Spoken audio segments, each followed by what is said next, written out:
આંગણવાડી કાર્યકર બહેનોનું ભરૂચ કલેક્ટર કચેરી ખાતે ઉગ્ર વિરોધ પ્રદર્શન। સુપ્રીમ કોર્ટ હાઈકોર્ટના ચુકાદાનો અમલ કરી લઘુત્તમ વેતન અંગે નિર્ણયની માંગ। ગુજરાત આંગણવાડી કર્મચારી સંગઠન દ્વારા આંગણવાડી કાર્યકર બહેનોને હાઈકોર્ટના કાયમી ગણવા તેમજ તે મુજબનું વેતન ચૂકવવાની માંગણીઓના મુદ્દે જિલ્લા કલેક્ટર કચેરી ખાતે વિરોધ પ્રદર્શન કરી આવેદનપત્ર પાઠવવામાં આવ્યું હતું।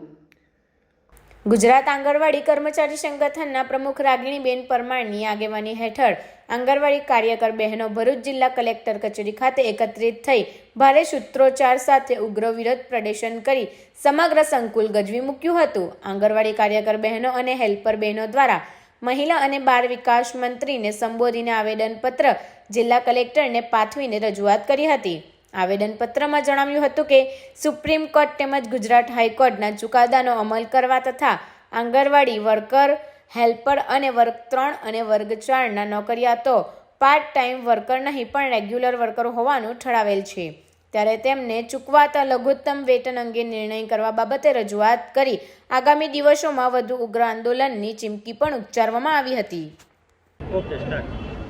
મારું નામ રાગિણીબેન જસવંતસિંહ પરમાર છે। હું ગુજરાત આંગણવાડી કર્મચારી સંગઠનમાં રાજ્ય ઉપપ્રમુખ તરીકે ફરજ બજાવું છું। તારીખ 25 અને 26ના રોજ સમગ્ર ગુજરાતની અંદર આવેદનપત્રો અપાયા છે અને આજે અમે ભરૂચમાં આવેદનપત્ર કલેક્ટર સાહેબને આપવા આવેલા છે અને અમારું ખાસ તો આજે સરકારને વિનંતી એ જ છે કે અત્યારે હાલમાં ગુજરાત નામદાર ગુજરાત હાઈકોર્ટે આદેશ કરેલો છે સરકારને કે રાજ્ય સરકાર અને કેન્દ્ર સરકાર બંનેને કે 6 મહિનાની અંદર ગમે તે કમિટી બનાવીને નિર્ણય લો અને આંગણવાડી બહેનોને અત્યારે જે વેતન મળે છે તે સાવ નજીવું છે અને અત્યારની મોંઘવારી પ્રમાણે બહેનોને વેતન મળતું નથી અને બીજું કે બહેનોની કામગીરી પણ એટલી બધી છે, એના માટે સરકારી કર્મચારી ગણો આંગણવાડી બહેનોને અને બીજું કે એમને કાયમી દરજ્જો આપો। વર્ગ 3 અને 4ના જે સરકારી કર્મચારીઓ છે એમને જે લાભ અને બધા ફાયદા મળે છે તે જ આંગણવાડી બહેનોને પણ કાયમી કરી એમને પણ લાભ બધા મળવા જોઈએ। આટલી નાની નાની બાબતોમાં નામદાર ગુજરાત હાઈકોર્ટે આ બધું અવલોકન કરીને સરકારને કીધું છે કે 6 મહિનાની અંદર કમિટી બનાવી અને આ બહેનોનો નિર્ણય કરી લેવો જોઈએ, કેમ કે નાની નાની બાબતો